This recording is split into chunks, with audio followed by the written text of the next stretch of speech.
Fuel जो fuel tank से petrol जाता है, जो एविएशन टर्बाइन फ्यूल जाता है, वो अपने आप बंद हो गया दोनों इंजन में। अब कॉकपिट रिकॉर्डर जो सबसे बड़ी इंपॉर्टेंट चीज होती है, उसमें उससे ये पता चल रहा है कि कैप्टन, जो सीनियर कैप्टन, जो कमांडर कहलाते हैं, वो अपने को पायलट से पूछते हैं कि भाई तुमने कहीं फ्यूल कट ऑफ तो नहीं कर दिया, उसका स्विच बंद तो नहीं कर दिया। उसने कहा मैंने नहीं किया।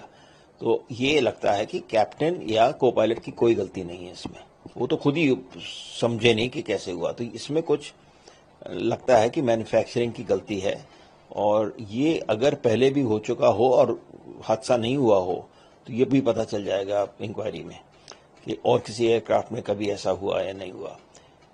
बोइंग की एक खास बात यह है कि बोइंग कंपनी जो सबसे बड़ी और सबसे पुरानी कंपनी है एयरक्राफ्ट की, वो पिछले सालों में उनका बहुत इन्वेस्टिगेशन हो रहा है। अभी मैक्स बोइंग के 737 मैक्स एयरक्राफ्ट में 2 एक्सीडेंट्स हुए इसी पे। टेक ऑफ के बाद एकदम से वो उड़ नहीं सके, वो पानी में, एक तो पानी में गिरा, एक से जमीन पे गिरे, और उसमें मृत्यु बहुतों की हुई।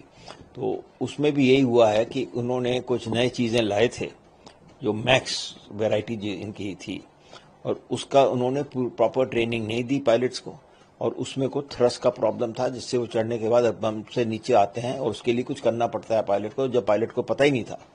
और मैनुअल भेज दिया था उन्होंने कि भैया पढ़ लीजिए और कर दीजिएगा। तो ट्रेनिंग में उन्होंने खुद पैसा बचाया, क्योंकि ट्रेनिंग का काफी खर्चा होता है, जो कि मैन्युफैक्चरिंग कंपनी करती है।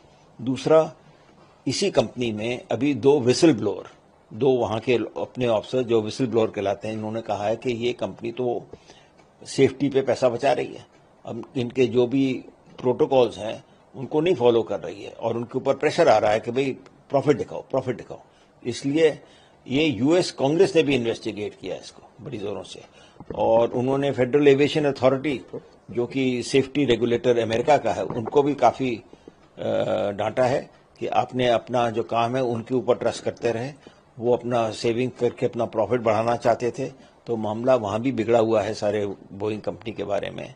और ये बोइंग कंपनी तो सब जगह, हर जगह बेचती है हवाई जहाज। अब ये हिंदुस्तान में हादसा हो गया है, तो इसका इन्वेस्टिगेशन करना ही पड़ेगा, और एक सीरियस मैटर है ये। सर, आपको क्या लगता है वो उड़ा उस समय फ्यूल की सप्लाई ठीक थी, लेकिन उड़ने के बाद फ्यूल सप्लाई नहीं, ये तो ये नहीं समझ आ रहा ना। यही तो वो कह रहे हैं, जब पायलट कमांडर के अपने को पायलट से कह रहे हैं भाई तुमने बंद किया, वो तो उन्होंने देख लिया कि पायलट का वो फ्यूल का टैंक का जो स्विच थे, दोनों 2 होते हैं शायद, दोनों बंद थे। ये उसने कहा मैंने तो नहीं किया।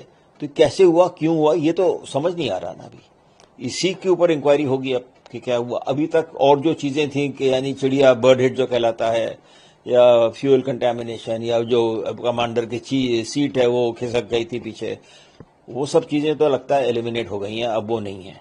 अब एक ही चीज बची है, ये एक मुद्दा बचा है, इसी मुद्दे पे कॉन्सेंट्रेशन होगा।